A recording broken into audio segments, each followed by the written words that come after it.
بسم اللہ الرحمن الرحیم۔ عزیز طلباء و طالبات السلام علیکم۔ میں لیکچرر پروین عابد آپ سے مخاطب ہوں اور امید کرتی ہوں کہ آپ سب اللہ کے فضل و کرم سے بخیر و عافیت، طلب علم کے جذبے سے سرشار، حصول علم کے لیے کمر بستہ ہوں گے۔ ہمارا آج کا لیکچر 12ویں جماعت کی اردو لازمی کا دوسرا سبق سوانح حیات ہے سقراط کی، صفحات 10 تا 15 پر مشتمل۔ سوانح نگار مہدی افادی، ماخذ افادات مہدی ہے اور صنف ادب سوانح ہے۔ عزیز طلباء و طالبات، سوانح یا سوانح حیات کسی شخصیت کے متعلق اس کی زندگی کے بارے میں تمام رودات کو یکجا کر کے مرتب کر کے تحریر کر دینا، اسے سوانح حیات کہتے ہیں۔ آئیے باقاعدہ آغاز کرتے ہیں۔ سب سے پہلے مقاصد تدریس، پھر مختصر حوالہ مصنف اور اس کے بعد باقاعدہ سبق کا آغاز۔ مقاصد تدریس۔ عزیز طلباء و طالبات، اس سبق کا مطالعہ کرنے کے بعد اور سماعت فرمانے کے بعد آپ اس قابل ہوں گے کہ سقراط کے حالات زندگی سے واقف ہو سکیں، لغت کے ذریعے سبق کے مشکل الفاظ کے معانی لکھنے کے اہل ہوں گے، سبق کے متن کو مد نظر رکھتے ہوئے مشقی اور معروضی سوالات حل کرنے کے بھی اہل ہو جائیں گے۔ علاوہ ازیں سبق کے متن کو سمجھ کر نثر پارے کی تشریح لکھنے کے بھی قابل ہوں گے۔ اہم نکات مصنف کے تعارف کے حوالے سے۔ مہدی افادی کا اصل نام مہدی حسن تھا۔ گورکھپور کے ایک شریف اور معزز گھرانے میں پیدا ہوئے۔ والد کا نام حاجی علی حسن تھا۔ آپ نے ابتدائی تعلیم گھر پر حاصل کی اور اس کے ساتھ عربی، فارسی اور اردو کی تعلیم بھی حاصل کی۔ اس کے بعد ایک انگریزی اسکول میں داخلہ لیا۔ علاوہ ازیں علی گڑھ کالج میں بھی کچھ مدت وہ زیر تعلیم رہے۔ مہدی افادی نے اپنی عملی زندگی کا آغاز ایک نائب تحصیلدار کی حیثیت سے کیا۔ آپ ایک نہایت نفیس انسان تھے۔ ادبی ذوق بھی نہایت پاکیزہ اور مقدس تھا۔ مہدی افادی کے ہم اثر۔ مہدی افادی اس زمانے کی شخصیت ہیں جب بہت سی بڑی نامور شخصیات حیات تھیں اور ان کے ساتھ آپ کے ذاتی تعلقات بھی بہترین تھے۔ وہ بہترین اہل قلم اور ادیب تھے جن کے ساتھ بہترین اہل قلم یعنی مصنف اور ادیبوں کے ساتھ آپ کے ذاتی تعلقات تھے، دوستیاں تھیں، اور ان میں سر سید احمد خان تھے، مولانا حالی، مولانا شبلی رحمۃ اللہ علیہ، سید سلمان ندوی رحمۃ اللہ علیہ اور عبد الماجد دریابادی وغیرہ۔ یہ وہ اہم شخصیات ہیں جو نہ صرف اہل قلم یعنی مصنفین اور تھے بلکہ بہت بڑے ادیبوں میں بھی شمار ہوتے تھے اور شاعر بھی تھے۔ ان کے ساتھ آپ کے ذاتی مراسم یعنی ذاتی تعلقات تھے جس کی بنا پر آپ نے ان شخصیات سے بہت کچھ سیکھا۔ مہدی افادی 46 سال کی عمر میں 1921 میں اس دار فانی سے کوچ کر گئے۔ انداز بیان کی خصوصیات۔ مہدی افادی کی تحریر کی سب سے بڑی خصوصیت زندہ دلی اور ظرافت ہے۔ ان کی تحریر شگفتہ اور بہترین، آسان اور سلیس اور رواں ہوتی ہے، اور آپ کا انداز بیان خشک اور سنجیدہ مضامین کو بھی شگفتگی اور دلچسپی وہ بخشتا ہے۔ انہوں نے اپنے دلکش اسلوب بیان سے مقبولیت حاصل کی اور اردو ادب میں انہیں رومانی تحریک کے محرکین میں شمار کیا جاتا ہے۔ اہم تصانیف میں مکاتیب مہدی ہیں اور افادات مہدی ان کے مضامین کا وہ مجموعہ ہے جو ان کی وفات کے بعد ان کی اہلیہ یعنی ان کی بیوی نے مرتب کر کے شائع کروایا تھا۔ اہم نکات سبق کے حوالے سے۔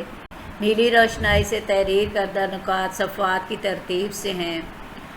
آئیے سقراط کے سانے کا جائزہ لیتے ہیں۔ پہلے صفحے کا پہلا پیراگراف اور اس کا پہلا نقطہ ہے بت تراش کا بیٹا مگر بہت بڑا فلسفی۔ سقراط یونان کے مشہور اور نامور حکماء میں سے تھے، یعنی بہت ہی مشہور اور عقل مند اور دانا انسان تھے سقراط یونان کے۔ ایتھنز میں پیدا ہوئے۔ یہ شہر کسی وقت میں یونان کا دارالسلطنت تھا، یعنی یہ شہر کسی دور میں یونان کا دارالسلطنت بھی تھا اور علمی اعتبار سے بھی بہت ترقی یافتہ تھا، اس لیے وہاں پر یونیورسٹی بھی تھی۔ سقراط کا باپ ایک بت تراش تھا، یعنی بتوں کو تراش کر مورتیاں بنانے والا۔ آبائی پیشہ کی رعایت سے، یعنی اپنے خاندانی ہنر کے لحاظ سے، اس وحید عصر میں، یعنی اپنے زمانے کے بے مثال انسان نے یا جس کے جیسا دوسرا کوئی نہ ہو، اس دور میں سقراط اس طرح کی شخصیت کا مالک تھا۔ اس نے بھی سنگ تراشی میں مشق بہم پہنچائی، یعنی اس نے اس وقت اپنے والد کے پیشے کو اپنایا اور سنگ تراشی کا فن سیکھا، مگر آخر اسے فلسفہ کی تحصیل کا شوق ہوا، فلسفہ کا علم حاصل کرنے کا شوق ہوا۔ چونکہ طبیعت میں قدرتی طور پر اعلیٰ درجے کی صلاحیتیں موجود تھیں، اس نے نہایت تیزی کے ساتھ فلسفے کا اثر قبول کیا۔ سقراط یونان کا ایک مشہور اور دانا اور عقل مند شخصیت کا مالک تھا۔ ایتھنز میں پیدا ہوا اور والد جو تھے ان کے بت تراش تھے۔ اس پیشے کو انہوں نے بھی اپنایا، لیکن اس کے بعد انہوں نے فلسفہ کی تعلیم حاصل کی۔ فلسفہ غور و فکر، تدبر، دانائی، حکمت اور عقل مندی کی بنیاد پر رائج ایک مضمون ہے، جس میں غور و فکر کی راہیں کھلتی ہیں اور کائنات کی الجھی ہوئی گتھیاں دلیل کے ذریعے سلجھانے کی کوشش کی جاتی ہے۔ اس طرح کے علم کو فلسفہ کہتے ہیں۔ اسی صفحے کا دوسرا نقطہ ملکی قانون کے مطابق فوج میں داخل ہونا۔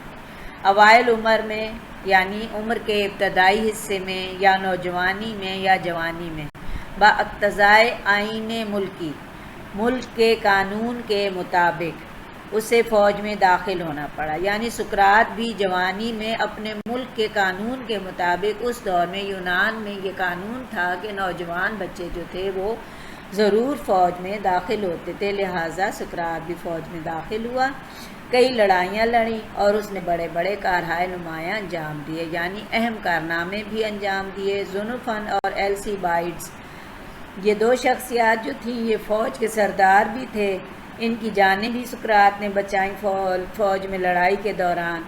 اسی وجہ سے ان دونوں کو ان سے بہت محبت بھی تھی۔ زنوفن فوج کا سردار بھی تھا اور صاحب تصنیف بھی، یعنی بہت سی تحریریں بھی انہوں نے لکھی تھیں۔ اس کی تصانیف خاص پایہ کی تھیں، یعنی علم و حکمت سے پر تھیں۔ السیبائڈس ایک امیر باپ کا بیٹا تھا، یعنی امیر خاندان کا ایک فرزند تھا۔ ہر قسم کے اوصاف اس میں کوٹ کوٹ کر بھرے ہوئے تھے، تمام خوبیاں اس شخصیت کا خاصہ تھیں۔ ان میں سے حسن صورت کے ساتھ اعلیٰ حسن سیرت سونے پر سہاگے کا رتبہ رکھتی تھی یا مرتبہ رکھتی تھی، یعنی یہ شخصیت ایک ایسی تھی السیبائڈس کے نہ صرف امیر تھا بلکہ خوش اخلاق بھی تھا، اور عادات و اطوار کے اعتبار سے بھی وہ بہت اچھی شخصیت کا مالک تھا۔ اور اس کے علاوہ دو بڑی خوبیاں اس کی شخصیت کا خاصہ تھیں، پہلی یہ کہ وہ بہت خوبصورت تھا اور دوسری یہ کہ اس کا اخلاق بہت اعلیٰ تھا۔ یاد رکھیے اخلاق کی بنیاد پر ہی انسان کو پرکھا جاتا ہے، اس کے کردار کو دیکھا جاتا ہے، لیکن اس شخص کے پاس تین خوبیاں تھیں، وہ امیر بھی تھا، حسین بھی تھا اور اعلیٰ اخلاق کا مالک بھی تھا۔ اسی صفحے کا دوسرا پیراگراف، اس کا دوسرا نقطہ ہے ملکی قانون کے مطابق فوج میں داخل ہونا، یہ ہو چکا ہے۔ تیسرا نقطہ ہے فوج سے واپس آ کر اپنی زندگی اور رہن سہن کا انداز تبدیل کیا۔ اب سقراط جو تھے وہ لڑائی سے فراغت کے بعد جب لڑائیوں سے فارغ ہوئے تو سقراط نے اپنی پہلی وضع تبدیل کی، یعنی رہنے سہنے کا طریقہ تبدیل کر دیا، بدل دیا۔ کھانے کپڑے میں سادگی برتی، یعنی پہننے اوڑھنے میں، کھانے پینے میں انتہائی سادگی کا انداز اختیار کیا۔ فلسفیانہ تحریریں شائع کرنی شروع کر دیں اور ہم وطنوں کو پابندی مذہب کی تاکید بھی کی۔ رفتہ رفتہ یعنی آہستہ آہستہ حکیموں کی ایک کثیر جماعت، حکیموں کی، دانا اور عقلمند لوگوں کی ایک بہت بڑی جماعت اس کے خیالات سے فائدہ اٹھانے لگی۔ پڑھنے پڑھانے کا سلسلہ جاری ہوا۔ جب اس نے پڑھنے پڑھانے کا سلسلہ جاری کیا تو مختلف باغوں اور دریاؤں کے کنارے پر یہ اپنے شاگردوں کو حکمت و فلسفہ کے نازک مسئلے سمجھاتا تھا یا سمجھایا کرتا تھا یا سمجھانے لگا۔ یہ طبیعت کا بہت آزاد تھا اور انتہا درجے کا خوش تقریر بھی، خوش تقریر یعنی گفتگو کا فن بھی بہت اچھے طریقے سے جانتا تھا۔ اس کی فلسفیانہ نکتہ چینیاں، دانا انسان کی دانائی کی جو باتیں ہوتی ہیں انہیں نکتہ چینیاں نہیں، نکتہ سنجیاں، فلسفیانہ نکتہ سنجیاں یعنی دانائی کی جو باتیں تھیں آخر میں اس کے ہم وطنوں کے لیے رشک اور حسد کا باعث ہوئیں۔ جو وہ عقلمندی کی، دانائی کی باتیں اپنے شاگردوں کو سکھاتا تھا، اور چونکہ وہ کھلی جگہ پر پرفضا مقامات پر یہ ساری باتیں کرتا تھا اپنے شاگردوں سے، یعنی باغوں میں، دریا کے کناروں پر، تو ظاہر سی بات ہے کہ وہاں کچھ حاسدین بھی ہوتے ہوں گے جو اس کی ان باتوں کو سنتے تھے اور اس پر حسد کرنے لگے۔ اور ایک نوجوان نے تو حد ہی کر دی، یعنی اس نے حجب لکھی۔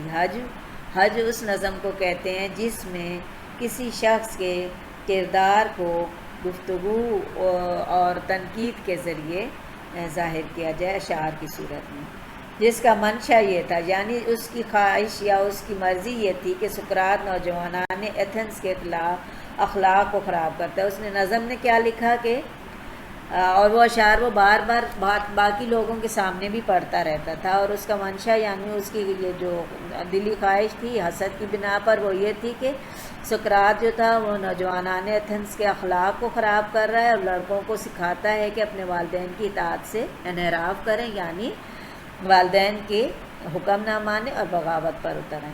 عدالت نے اسی بنا پر یہاں پر ہم یہاں تک رکتے ہیں اور یہاں پہ اس کو دیکھتے ہیں کہ لڑائی سے فارغ ہونے کے بعد سقراط نے اپنے رہنے سہنے کے طریقے تبدیل کر دیے، اور اپنے جو ہے وہ ان کے حلقہ باب میں اضافہ ہوتا گیا۔ بہت سے نادانا اور عقلمند اور باشعور لوگ ان کی جماعت کا حصہ بن گئے اور ان کے خیالات سے فائدہ اٹھانے لگے۔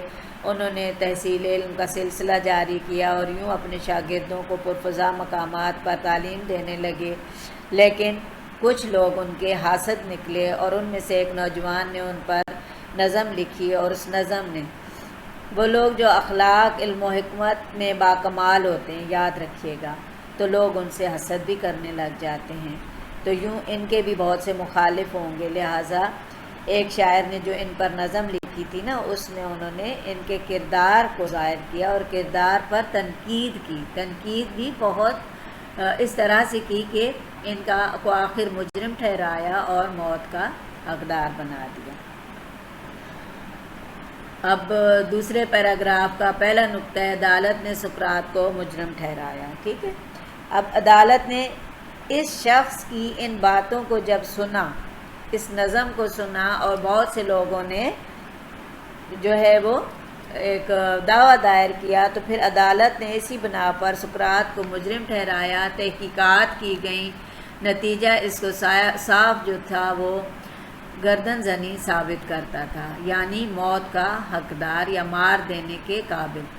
یہ حراست میں لے لیا گیا، قید کر دیا گیا، اور اس کے احباب نے رہائی کی بتیری صورتیں نکالیں۔ احباب میں زونوفن تھے، ایلسیبائڈس تھے، یہ لوگ، انہوں نے بہت کوششیں کی کہ ہر جانا بھی دے دیں ہم تاکہ ہمارا یہ استاد بچ سکے۔ خود داروغہ جیل اس کے بھاگ جانے پر راضی ہوا، جو محافظ تھا نا اس جیل کا، اس نے بھی یہ خواہش ظاہر کی کہ آپ بھاگ جائیں یہاں سے، مگر سقراط کو جب ان کے ارادوں کی خبر ہوئی تو اس نے اختلاف کیا اور نہایت استقلال سے یہ بات کہی کہ، یعنی صبر سے، تحمل سے یہ بات کہی، میں موت سے بھاگنا نہیں چاہتا۔ جیل میں اسے زہر کا پیالہ دیا گیا اور اس نے بے تکلف اپنے ہونٹوں سے لگایا اور اپنی جان دے دی۔ جب سقراط کو مجرم ٹھہرایا گیا تو تحقیقات کے طور پر اس پر 3 جرم ظاہر ہوئے، 3 الزامات ظاہر ہوئے، حالانکہ وہ ان میں کسی ایک بھی الزام اس پر عائد نہیں ہوتا تھا، لیکن چونکہ حاسدین زیادہ تھے اور تھے بھی بڑے بڑے عہدوں پر اور صاحب اقتدار لوگ تھے، لہٰذا انہوں نے کیا کیا کہ 3 الزامات لگائے۔ پہلا یہ کہ یہ مقدس دیوتاؤں کو نہیں مانتا، اور دوسرا یہ کہ نوجوانوں کے اخلاق کو بگاڑ رہا ہے اور انہیں بھڑکاتا ہے کہ اپنے والدین کا کہنا نہ مانو، اور تیسرا یہ کہ اپنے طور پر اس نے ایک الگ خدا کا تصور بنا دیا ہے۔ یہ واقعہ جو ہے وہ آپ اپنے ذہن نشین رکھیں کہ یہ واقعہ حضرت عیسیٰ علیہ السلام کی پیدائش سے قبل کا واقعہ ہے، جس وقت دیوی دیوتاؤں کی پوجا ہوتی تھی اور اسے ان سنگین 3 الزامات کا مجرم قرار دیا گیا۔ اور میں نے جیسا کہ آپ کو بتایا، چونکہ اس وقت اقتدار میں جو لوگ تھے یا صاحب اقتدار لوگ تھے وہ اسے اپنے لیے خطرہ بھی جاننے لگے تھے، اور اس زمانے میں سزا جو دی جاتی تھی کسی کو موت کی تو اس میں اس کو زہر کا پیالہ دیا جاتا تھا اور اسے وہ زہر کا پیالہ پلایا جاتا تھا۔ اور یوں جو تھے سقراط نے کہا کہ میں سچائی کی خاطر ڈٹا ہوا ہوں، سچ کی خاطر ڈٹا ہوا ہوں، لہٰذا سچ کی خاطر جان دینے سے بھی میں کبھی نہیں پیچھے ہٹوں گا۔ یاد رکھیے ہمارے مذہب میں بھی سچ اور حق کی خاطر جان دینے کی ترغیب دی جاتی ہے۔ حق کی خاطر مرنے والے کو شہید کہا جاتا ہے جو ہمیشہ زندہ رہتا ہے، اور سقراط نے بھی سچ کی خاطر اپنی جان دے دی، لیکن سچائی پر ڈٹا رہنے کے ساتھ اس نے زہر کا پیالہ بھی پی لیا، لیکن اس راستے سے ہٹنے کی کوشش نہیں کی، جبکہ اس کے بہت سے دوستوں نے ہرجانہ بھرنے کی بھی کوشش کی تاکہ ہم یہ ہرجانہ بھر دیں اور ہمارا استاد بچ جائے، اور اس جیل کے محافظ نے انہیں بھگانے کی بھی کوشش کی، مگر اس شخص نے کہا کہ یہاں سے تو میں بھاگ جاؤں گا مگر اپنے ضمیر سے کیسے بھاگوں گا، لہٰذا وہ اپنے ضمیر سے تو بھاگ نہیں سکتے تھے نا۔ انسان کا ضمیر جب تک زندہ ہے تب تک وہ کبھی بھی کوئی بھی برا کام نہیں کر سکتا، اور نہ ہی برے راستے پر چل سکتا ہے، اور نہ ہی سچائی سے انحراف کر سکتا ہے۔ صفحہ نمبر 2 کا دوسرا نقطہ، سقراط کے خون ناحق سے اہل ایتھنز سخت پشیمان۔ جب سقراط کو موت دی گئی، زہر کا پیالہ پلایا گیا اور اس دنیا سے وہ چل بسے، تو کیا ہوا کہ اس ناحق خون یعنی اس کے وہ حقدار نہیں تھے اور انہیں بلا وجہ موت کے گھاٹ اتارا گیا، تو اس وقت ایتھنز کے لوگ جو تھے وہ بہت شرمندہ ہوئے، پشیمان ہوئے، یہاں تک کہ ان کے دشمنوں کو نہایت ذلت کے ساتھ اپنی نالائکی کے خمیازے کھینچنے پڑے، یعنی بہت ہی رسوائی کا سامنا کرنا پڑا، اور اس کا بدلہ بھی انہیں جو دینا پڑا وہ بہت سنگین تھا۔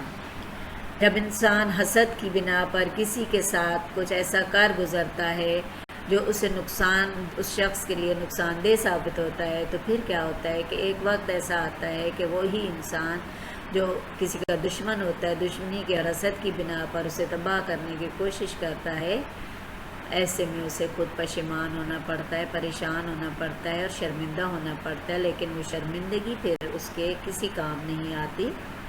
سقراط کی سانح عمری زونوفن اور افلاطون نامی اس کے شاگردوں نے لکھی ہے۔ زونوفن سے آپ واقف ہیں، ابھی ہم نے ان کا ذکر کیا، افلاطون سے بھی ناواقف نہ ہوں گے، نیا نام نہیں ہے، زمانے کا صاحب حکمت انسان، اور ریاضی پر بڑا عبور حاصل تھا ان کو، اور یہ افلاطون جیسے یہ سوچ لیں آپ کہ افلاطون جیسے جب وہ شاگرد ہوں گے تو پھر استاد کیسے بڑی شخصیت کے مالک ہوں گے، ٹھیک ہے۔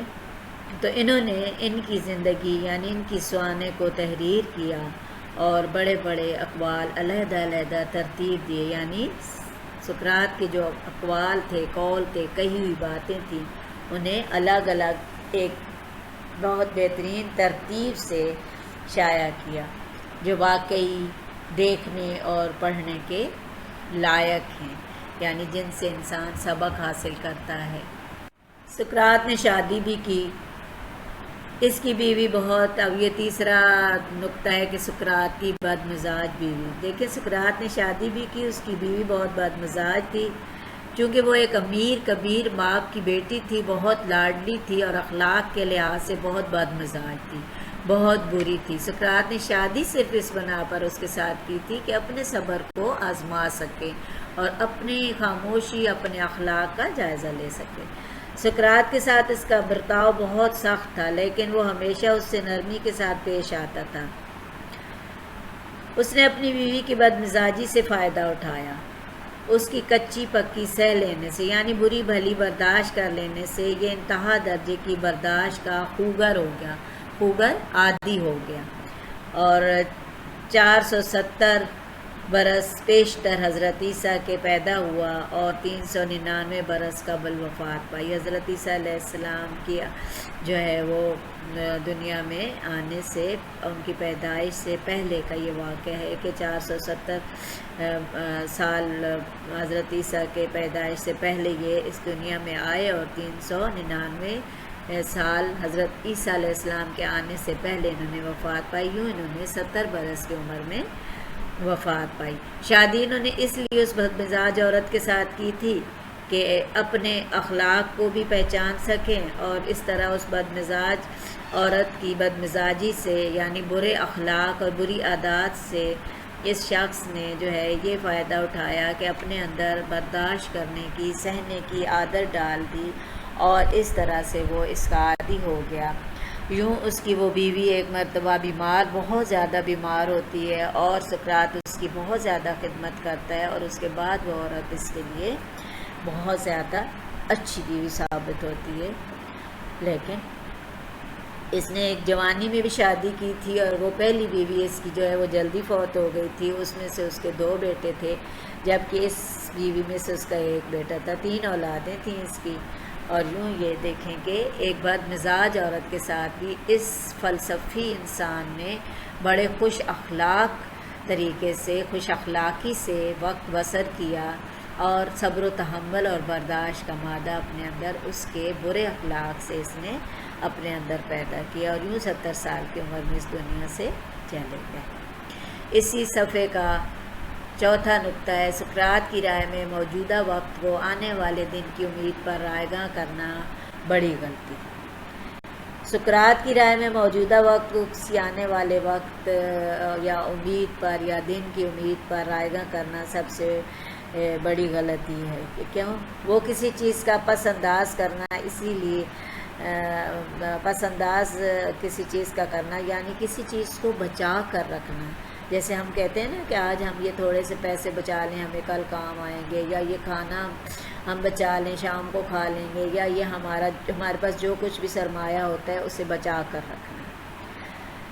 اسی لیے ایک سرے سے فضول سمجھتا تھا۔ وہ شخص نہ صرف موجودہ وقت سے فائدہ اٹھانے اور آنے والے وقت کی جو ہے وہ سوچ میں اپنے اس وقت کو ضائع کرنے کو ایک بہت بڑی غلطی سمجھتا تھا، بلکہ اس کے برعکس وہ کچھ بچا کر رکھنے کو بھی فضول سمجھتا تھا۔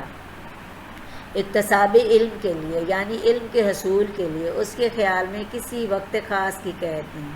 سقراط کے خیال میں علم حاصل کرنے کے لیے عمر کی کوئی قید نہیں۔ یہ ہمارے دین کی بھی ایک بہت پیاری بات ہے۔ نبی پاک صلی اللہ علیہ وسلم کی حدیث بھی ہے کہ مہد سے لحد تک علم حاصل کرو، یعنی ماں کی گود سے قبر تک اس علم حاصل کرنے کی ترغیب دی گئی ہے، تعلیم دی گئی ہے، اور ہمارے پیارے آقا صلی اللہ علیہ وسلم نے بھی یہ فرمایا۔ اور یہاں دیکھیں سقراط نے بھی کہا کہ علم حاصل کرنے کے لیے عمر کی یا وقت کی کوئی قید نہیں ہے۔ عمر کا ہر حصہ انسان کی معلومات کو ترقی دے سکتا ہے۔ اس کی رائے میں کتب بینی ہی ایک عیش ہے۔ کتاب سے دوستی، کتابیں پڑھنا۔ دیکھیں جب ہم کتاب پڑھتے ہیں تو ہمارے ذخیرہ الفاظ میں اضافہ ہوتا ہے۔ جب ہم کسی سے بات کرتے ہیں، گفتگو کرتے ہیں، تو ہم بہت سے ایسے الفاظ بھی استعمال کر سکتے ہیں جو ہم نے کتابوں میں پڑھے ہوتے ہیں۔ آج کل کے دور میں کتب بینی تو تقریباً ختم ہو چکی ہے۔ کتاب سے دوستی جو ہے وہ ختم ہو چکی ہے، نہ صرف بڑوں کی بلکہ طالب علموں کی بھی۔ اور کتاب پڑھنا ایک ایسا فن تھا کہ یا ایسی کتاب سے دوستی کہ جس سے انسان بہت سی ایسی معلومات جو ہیں وہ گھر بیٹھے حاصل کر لیتے تھے کہ جس کے لیے دور دراز کے سفر طے کرنے پڑتے ہیں۔ مگر آج کے دور میں نیٹ ورک نے ہمیں ہمارے طالبات کا بیڑا غرق کر دیا ہے۔ کتابوں سے دوستی تقریباً بالکل ہی ختم ہو گئی ہے۔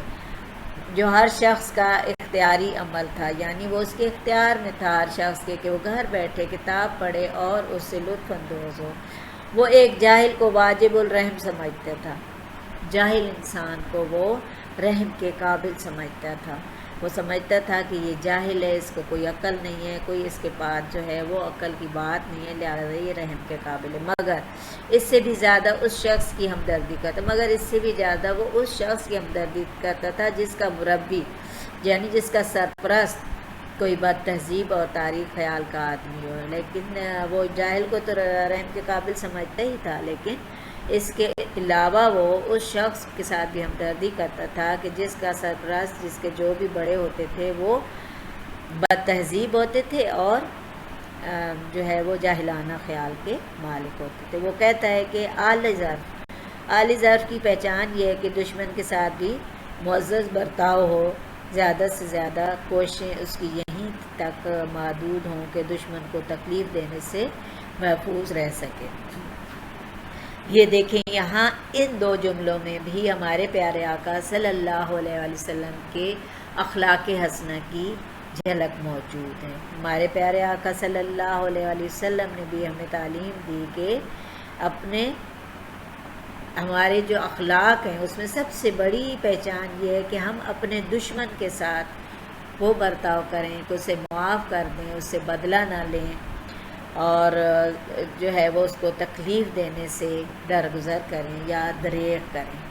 یہ وہ بات ہے کہ آپ صلی اللہ علیہ وآلہ وسلم کا پورا اس میں وہ واقعہ جو فتح مکہ والا آ جاتا ہے کہ کس طرح آپ صلی اللہ علیہ وسلم نے درگزر فرمایا اور عام معافی کا اعلان کیا اور کہا کہ جاؤ آج تم سب آزاد ہو، یعنی یہاں تک کہ اپنے تمام وہ دشمن جو آپ کی جان کے در پہ تھے یا جنہوں نے آپ صلی اللہ علیہ وآلہ وسلم کے عزیز و اقارب یعنی پیارے چچا حضرت حمزہ تک کو، پیاری بیٹی حضرت زینب تک کو شہید کر دیا تھا، سب کو آپ نے معاف کر دیا۔ تو یہاں پر دیکھیں سقراط کا یہ قول بھی آپ صلی اللہ علیہ وآلہ وسلم کی اس بات کا جو ہے وہ عکاس ہے۔ آگے کہتے ہیں کہ غیبت کرنے والوں یا ایسے لوگوں کو جن کو دوسروں کی برائی میں دلچسپی ہوتی ہے وہ شریف نہیں سمجھتا۔ دیکھیں یہاں پر پھر وہی ہمارے دین اسلام کی بہت پیاری بات آ گئی، یعنی کسی کی برائی اس کی پیٹھ پیچھے کرنا کہ جب وہ سنے تو اس کو بہت برا لگے۔ اور غیبت کرنے والے کو یہ بھی کہا گیا ہے کہ وہ اپنی نیکیاں اس شخص کو دے دیتا ہے، اور یہ بہت ہی کیا کہتے ہیں کہ کم ظرفی والی عادت ہے۔ یہاں پر سقراط نے بھی یہ کہا کہ غیبت کرنے والے لوگ اسے بالکل پسند نہیں ہیں، جو دوسروں کی برائی میں دلچسپی لیتے ہیں وہ انہیں شریف النفس نہیں سمجھتا۔ ان کے ساتھ انتہائی رعایت یہ ہے کہ ان کو کمینہ کہا جائے، یعنی ایسے لوگوں کو وہ کیا کہتا ہے کہ وہ ذلیل ہیں، خوار ہیں اور انتہائی درجہ کے کمینے ہیں۔ آخر میں وہ ہر شخص کو اپنی کائنش کی پیروی کی تاکید کرتا ہے، یعنی آخر میں اتنی باتیں سمجھانے کے بعد سقراط انسان کو یہ کہتا ہے کہ وہ اپنے ضمیر کی آواز سنے نا، اپنے اندر کے انسان کی آواز سنے اور اس کی تقلید کریں۔ اگر آپ کا اندر کا انسان آپ کو برائی کی طرف راغب کرتا ہے تو اس سے آپ پرہیز کریں۔ ضرور جب انسان کوئی برا کام کرتا ہے تو اس کا ضمیر اسے کچوکے لگاتا ہے، اسے پتہ چل جاتا ہے، اس کا دل خفا ہو جاتا ہے، اداس ہو جاتا ہے اور اسے معلوم ہو جاتا ہے کہ آج میں نے یہ عمل جو ہے وہ ضمیر کے یا اپنی شخصیت کے خلاف کیا ہے۔ لیکن جب ہم کوئی اچھا کام کرتے ہیں تو ہمارا اندر کا انسان بہت خوش ہوتا ہے۔ تو یہاں پر بھی سقراط نے انسان کو ضمیر کی آواز کو سننے کی ہدایت کی ہے۔ اس نے زور دے کر یہ بات بتائی ہے کہ صرف اصلیت پر نظر ہونی چاہیے، اور اس بات پر بھی اس نے زور دیا ہے، تاکید کی ہے کہ صرف حقیقت کو جانو، اس سے غرض نہیں دوسرے کیا سمجھتے ہیں، اس سے کوئی تعلق نہیں ہونا چاہیے کہ انسان دنیا والے ہمیں کیا کہیں گے، صرف اور صرف سچائی کو پیش نظر رکھنا چاہیے۔ وہ عام مقبولیت کی خواہش کو ایک طرح سے جنون سمجھتا تھا۔ وہ ایسی شہرت کو، ایسی مشہوری، ایسی ناموری کو انسان کا پاگل پن سمجھتا تھا کہ جس کو حاصل کرنے کے لیے انسان صرف دنیا میں ناموری پیدا کرے۔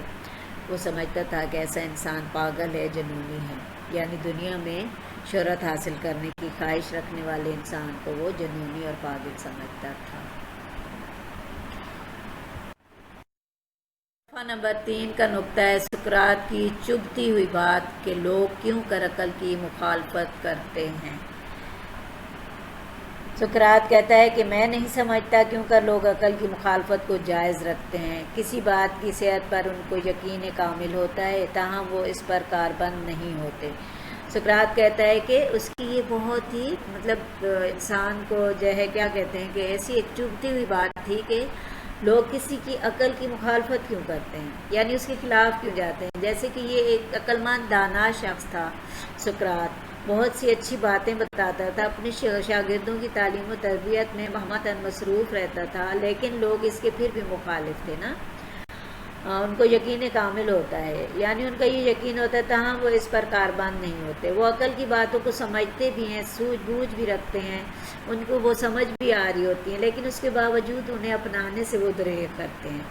شاید کوئی خارجی اثر وجہ مزاحمت ہو، یعنی باہر کی کوئی ماحول کی ایسی بات ہو جو ان کی وجہ بنتی ہو، مگر میں سمجھتا ہوں ان کے ارادوں ہی کا یہ نقص ہے، یعنی وہ یہ خرابی یا یہ فطور ان کے ارادوں کا سمجھتے تھے۔ وہ کہتے تھے کہ یہ ان کے ارادے کا فطور ہے کہ وہ عقل کی باتوں کو جو ہے وہ اپناتے نہیں ہیں اور دانشوری کی اور عقل مندی کی باتوں کے یا دانا کی مخالفت کرتے ہیں۔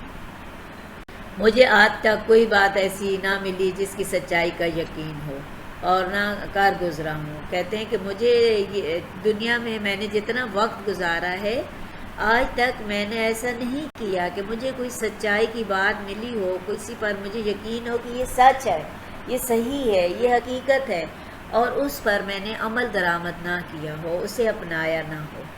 لوگ کچھ ہی سمجھا کریں، لیکن اس نے اس کو اپناتے ہوئے یہ نہیں سوچا کہ مجھے معاشرہ کیا کہے گا، لوگ کیا کہیں گے، زمانہ کیا کہے گا۔ وہ کہتے ہیں کہ لوگ کچھ ہی سمجھا کریں، مجھے ان کی مخالفت کی قطعی پرواہ نہیں، بالکل مجھے ان کی مخالفت کی پرواہ نہیں ہوتی تھی کہ وہ میرے خلاف جائیں گے، اس لیے میں ان کو داخلے جمادات سمجھتا ہوں۔ اس لیے سقراط ایسے لوگوں کو بے جان چیزیں، پتھر اور بالکل ہی کیا کہتے ہیں کہ منجمد سمجھتے تھے، یعنی جیسے ان میں کوئی جان ہی نہ ہو، بالکل ہی جان سے خالی ایک پتھر کی صورت میں۔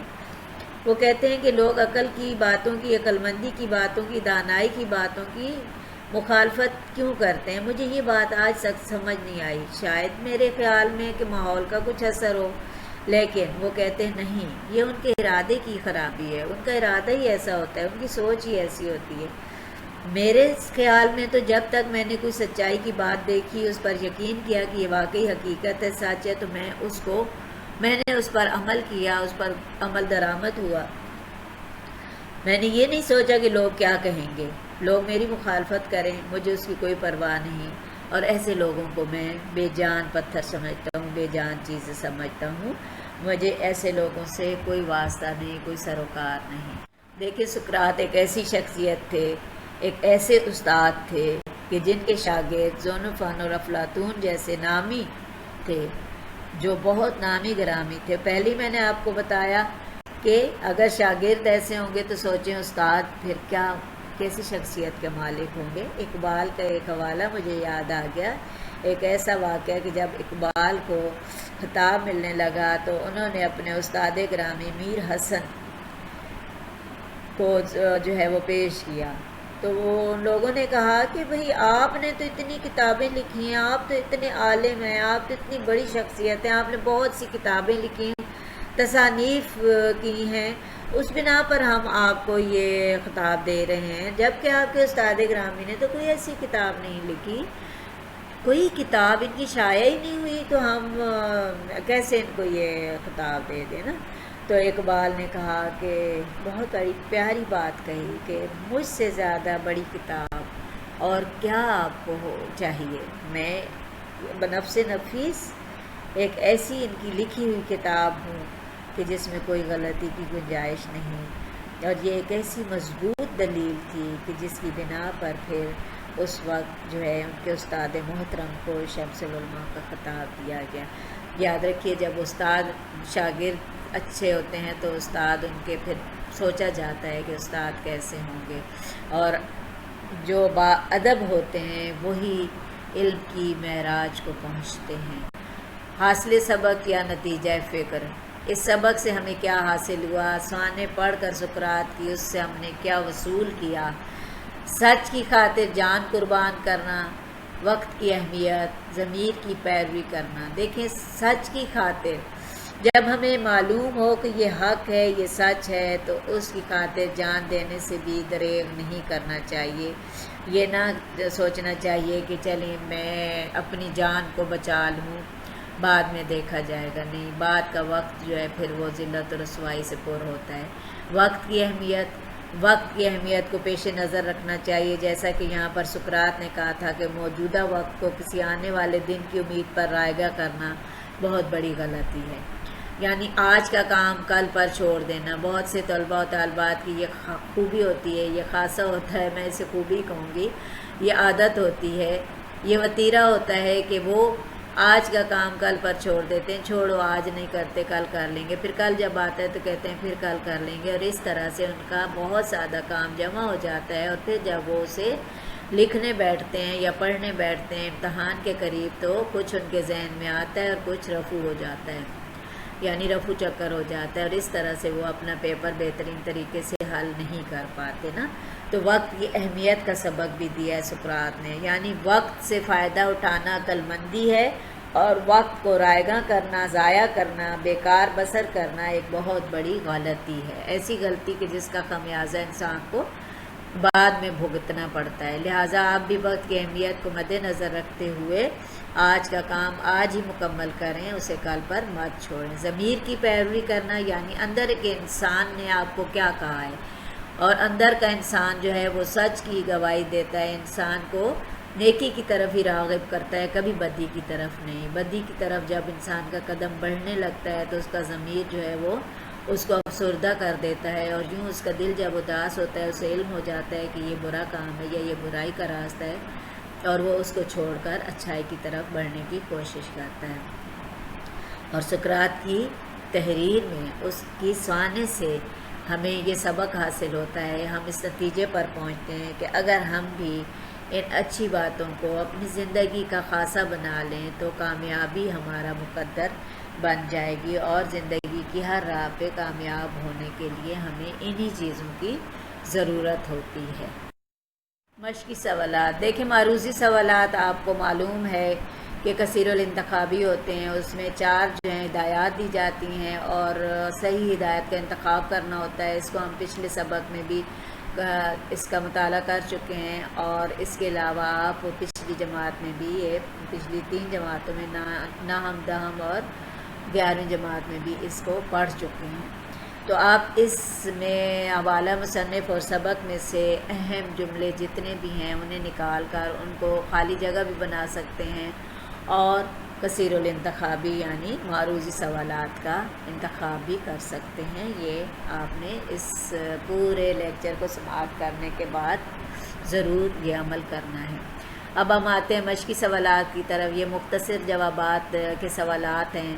پہلا سوال ہے، سقراط کے مخالفین نے ان پر کیا الزامات لگائے؟ دیکھیں 3 الزام جو لگائے تھے، وہ 3 الزام میں نے آپ کے سامنے پیش کیے تھے۔ تحقیق کے مطابق انہوں نے 3 الزام لگائے تھے، اور وہ 3 الزام اس نوجوان شاعر کی شاعری سننے کے بعد جو ان کے کردار پر انہوں نے الزام شاعری کے ذریعے لگائے تھے نا، وہ والے 3 الزام ہیں، یعنی کہ دیوی دیوتاؤں سے انحراف کرتا ہے، نوجوانوں کو غلط ترغیب دیتا ہے کہ اپنے والدین کی نافرمانی کرو یا اپنے بزرگوں کا کہا نہ مانو۔ بزرگوں کا کہا نہ ماننے کا وہی تھا کہ اپنے دیوی دیوتاؤں کی پوجا نہ کرو، ان کی بات جو ہے وہ پوجا نہ کرو۔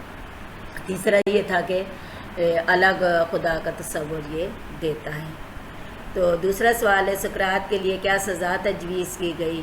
آپ نے اگر یہ پورا لیکچر بغور سماعت فرمایا تو کتاب نہ ہونے کے باوجود بھی آپ اس سوال کا جواب تحریر کر سکتے ہیں، یعنی ان کے لیے سزائے موت تجویز کی گئی، اور موت جو دی جاتی تھی اس وقت پھانسی پر نہیں لٹکایا جاتا تھا، تختہ دار پر نہیں لٹکایا جاتا تھا، بلکہ زہر کا پیالہ دیا جاتا تھا، اور وہ اس شخص کو پینا ہوتا تھا، اور اس کے بعد وہ اس جہان فانی سے کوچ کر جاتا تھا یا وہ فوت ہو جاتا تھا۔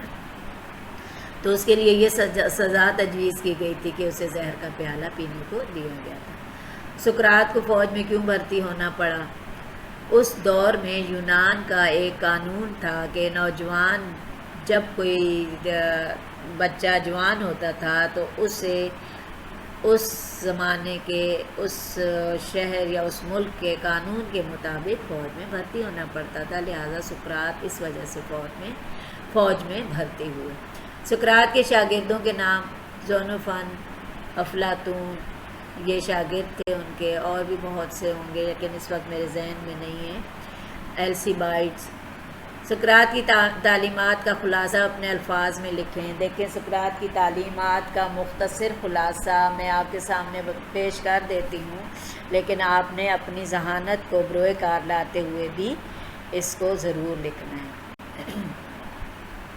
مختصر یہ کہ سقراط یونان کے شہر ایتھنز میں پیدا ہوا 470 قبل مسیح، یعنی 470 حضرت عیسیٰ علیہ السلام کی پیدائش سے پہلے، اور 399 عیسیٰ علیہ السلام کی پیدائش سے پہلے وفات پا گئے۔ اس طرح 70 سال کی عمر میں انہوں نے وفات پائی۔ ان کے والد سنتراش تھے، اور سقراط نے بھی یہ فن جو تھا، اپنا آبائی فن جو تھا وہ سیکھا، لیکن پھر ان کا جو رجحان چونکہ فلسفے کی طرف تھا، لہٰذا انہوں نے علم و فلسفہ کی تعلیم حاصل کی، اور اس وقت کے ملکی قانون کے مطابق فوج میں بھی شامل ہوئے، اور پھر اس کے بعد جو فلسفے کی تعلیم وہ اپنے شاگردوں کو دینے لگے، جو دریا اور باغ میں ہوتی تھی یا دریا کے کناروں میں ہوتی تھی، لہٰذا کھلے عام جب وہ تعلیم دیتے تھے اپنے شاگردوں کو فلسفہ کی، اور تو اس طرح سے ان کے جو ہے وہ مخالفین